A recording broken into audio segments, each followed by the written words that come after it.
I'm joined by a leader reshaping global business education for a fast-changing world.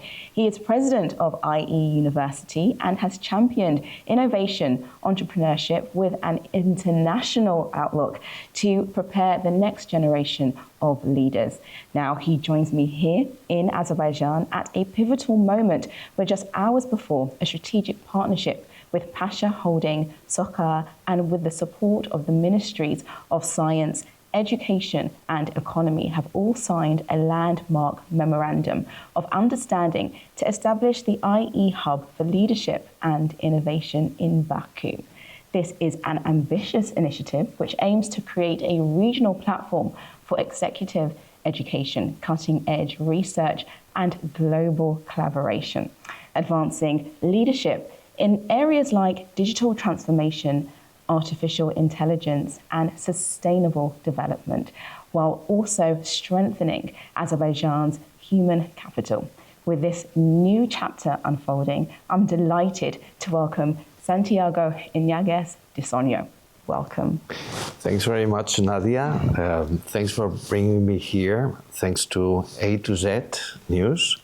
It's a great honor to be here in Azerbaijan, in Baku. Yes, well, thank you. Well, let's just get straight to it. You've done the signing earlier today. I just want to talk about that, especially the partnership, really. So how does IE University, Pasha Holding and Soccer fit into the wider goal of supporting Azerbaijan's human capital development? And is this a way of future-proofing the next generation? Well, Azerbaijan and Baku in particular may become very soon a hub for talent, a hub for entrepreneurs. It's actually located in the heart of Central Asia, bridging Europe and Asia and the Middle East. There's a pool of very talented professionals. There's a very good number of leading universities. And we thought that running programs here that connect management, entrepreneurship, technology, may provide a very good opportunity for the talent which is based here in order to become much more oriented towards the startups, scale-ups, and the creation of value. We met halfway with those companies, with the Pasha Group, with Shokar, and with the Minister of Education, the Science and Education Minister, along with the Minister of Economy. And there was instant chemistry, I have to say. I guess we are all very international-oriented institutions, very entrepreneurial, very innovative-oriented, and with a very clear vision of the role of education in transforming our society. So we very much look forward towards this alliance, to the fruits it's going to render. And in time, we will be running programs here, not just a global online MBA, but also some other programs in the field of STEM. I see. Well, it sounds like you've got all the right and key ingredients to really make this hub worthwhile. Can you highlight some of the main opportunities or challenges that this initiative might bring? Well, it provides opportunities both in terms of making Baku become a hub for entrepreneurs, but also in terms of connecting entrepreneurs, investors, business angels, companies, talent, researchers. IE has a long tradition of educating entrepreneurs, where we are a cradle of entrepreneurs. IE University was founded by a group of entrepreneurs who are still at the helm of its governance. Entrepreneurship is actually one of the elements, one of the very distinctive features in the DNA of all the members of our institution, from students to the faculty to stakeholders. And we are very happy and lucky to be an institution that is ranked number 4 worldwide in terms of the impact in the entrepreneurship ecosystem. So I guess there's a big opportunity to make Baku a hub for entrepreneurs that combines all those very necessary angles, which brings academia, business, and talent together. Yes, and do you foresee any challenges or obstacles as to how you might need to, think differently about certain things, especially coming together with these fantastic corporations and kind of sharing the ideas together? Well, the main enemies of entrepreneurship are red tape and bureaucracy and regulation. Entrepreneurs love the open air, open spaces. They many times disrupt the way things are done in the real economy. And consequently, removing all the necessary obstacles in order to set up your own company is something which is vital in order to foster the entrepreneurial spirit. So this is the first requirement, less regulation, more freedom in terms of creating new companies. The other obstacle for entrepreneurship may be, the support of the society. I guess we need to realize that entrepreneurs bring value to society, that companies are good for countries, that we need to enhance the figure of managers and entrepreneurs because they provide value, employment, and they change things for the better. Yes, definitely. And there's, especially here in Baku, there's so many bright minds and such that entrepreneurial spirit can definitely be seen in Azerbaijan. But do you think that the country is necessarily behind the curve just because of how fast technology is moving, as well as the development of AI? And are we witnessing things constantly changing within the IT landscape in real time? How might the hub address that to kind of like help build Azerbaijan's, capabilities really and push it forward? There's a great advantage here that I discovered actually today, meeting with the different stakeholders, with the Minister of Education, the Deputy Minister of Finance, and some other stakeholders like the CEO of the Pasha Group or the President of SOCAR, which is that there's a very clear alignment in terms of having a vision for transforming the country, having the resources, and having the talent. So when you can actually align those three factors, you have almost everything done. Coming from a country where there's lots of challenges, and Western Europe is facing also lots of challenges today, I always admire, a place where you can actually find this clear alignment that can actually foster the transformation of our society through entrepreneurship. Yes, definitely. And what are some of those ways that the IE will tailor-make and develop leaders in digital transformation, artificial intelligence, or sustainable development within this region? Well, we have an excellent faculty, which is composed not just of academics, but also of clinical practitioners, entrepreneurs who actually bring their first-hand knowledge to the class. They teach the students how to become entrepreneurs. It's not just sharing knowledge, but actually instilling in participants those skills, those attitudes, those, allow me the expression, virtues, so that they become real transformers of society. And of course, we have also research that has been gathered over the past 50 years. We are a cradle of entrepreneurs, not just in Spain, but also elsewhere in Europe, in Latin America. And I guess this is something very distinctive in all our graduates. You talk about entrepreneurship, and obviously that's definitely a clear line and what you want to kind of IE kind of embodies. Some people might say, how do you even teach entrepreneurship? It's such a individual thing. There's so many individual entrepreneurs that have kind of created their own path. What is the difference between what IE University is providing, and how do you kind of formulate that kind of catalyst in a person?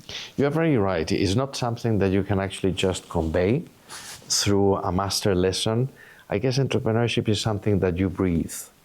And this is something that you experience at IE as a sort of an immersive experience, no? As a sort of something that you become very much embedded in. It's not attending a class, it's not just reading a book, it's actually becoming related to a network which is very active, which has these pulls, no, of creating new businesses and the passion for transforming the global society for the better. So it has to do with a number of factors that don't just happen in a class, but it happens in a community at large. Yes, yes. And I think that's a key aspect of it, kind of like getting out there and kind of getting your fingers or your hands dirty in all of that, because it isn't just textbook, it's kind of understanding where you are and kind of building on that. My next thing is to do with innovation, the Innovation Hub, and what it hopes to achieve I don't know, in the next 5 to 7 years, if I was to give you that framework, how might Azerbaijan and the wider region benefit from what could be galvanized in that short space of time in those years? Well, I guess 5 years from now, we may be seeing unicorns created by the students who may graduate from our MBA program with Pasha and Sokar. We may see value, tangible value and impact in the society. We may see an inflow of international participants coming from all the different countries surrounding Azerbaijan, yes, from all the region and beyond. We may see lots of connections. I mean, this is an economy which is very global. So basically, the future entrepreneurs here will create businesses that are connected with other companies in Silicon Valley or in Europe or in Madrid or in China. So basically, I see this hub as becoming a truly catalyst of internationalization and entrepreneurship. Yeah, which sounds amazing. It sounds very lucrative and exciting. And how could IE University then we know that it has a very impressive track record. You're very international, have a global focus, and seen so many wins within the university, especially when developing key leaders to solve real-world problems. How would that foster this new hub into IE's wider kind of global focus? Does Azerbaijan fit into all of that, and how do you see this progressing in that area? It fits perfectly. IE is a very international institution. We have participants from over 160 different countries, and we have campuses not just in Madrid, but also in New York. IE is the sole owner of IE NYC, based in the heart of Manhattan. But we also just opened an executive education center in Riyadh, in the Kingdom of Saudi Arabia. And we are also running hubs and offices in over 40 different places globally. So we are present in all continents. We have partnerships with over 200 universities abroad. And the international orientation and the global spirit is also part of our value proposal to all the students that attend IE. We are committed not just to train entrepreneurs and very good professionals, but also committed global citizens that want to make their contribution to creating a more peaceful, just, and wealthy global society. And in this map of alliances and hubs, Azerbaijan and Baku fit perfectly, because Baku is called on to become a hub for entrepreneurs and talent in Middle Asia. Yes, definitely. No, that's great. And as you mentioned, IE is a key global player, especially in entrepreneurship, technology, innovation, education, from what we've just touched upon.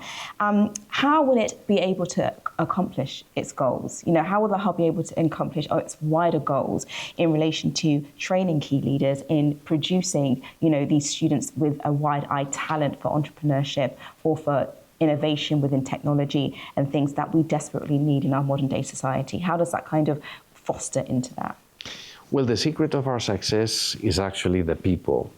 It's the students that we attract, and it's the faculty and the staff that form part of the activity. We need resources, for sure. We need classes, facilities. We need the support of companies and organizations. But the secret and the main factor for our success has always been the people. We attract very good talent, very entrepreneurial, very committed. So we are very proud of our alumni and the faculty and the staff. And what I hope is that we continue attracting that talent here in Azerbaijan and elsewhere. Definitely. And just my final question, just because of where we are right now and the partnership with Pasha Holding and Soccer, and the three of these major companies coming together to kind of create this, you know, innovative hub that we're hoping has so much high expectation, really, on everything. But how do you see this partnership working in the long term? Obviously, great minds coming together to obviously kind of conjure up and really develop younger people and this young generation. How do you see working together as being very beneficial for this hub? You know, in the end, joint ventures or agreements of this sort are always based on people who get to an agreement. And in that respect, what I found is people who are very entrepreneurial, very innovative, very committed to their own countries, very committed to created value, real value. It was amazing finding a CEO at the forefront of Pasha Holding who's so talented. The same is applicable to the president of SOCAR, and also the members of the government that I've just met. So I guess there's very top talent here in Azerbaijan, and gathering these very talented people is what is needed in order to change the world. Yes, well, we'll definitely be having a very close eye on how things go. But thank you so much for joining me today on A News. It's been fantastic, and congratulations on this joint venture. Thanks very much, Nadia. Thank you.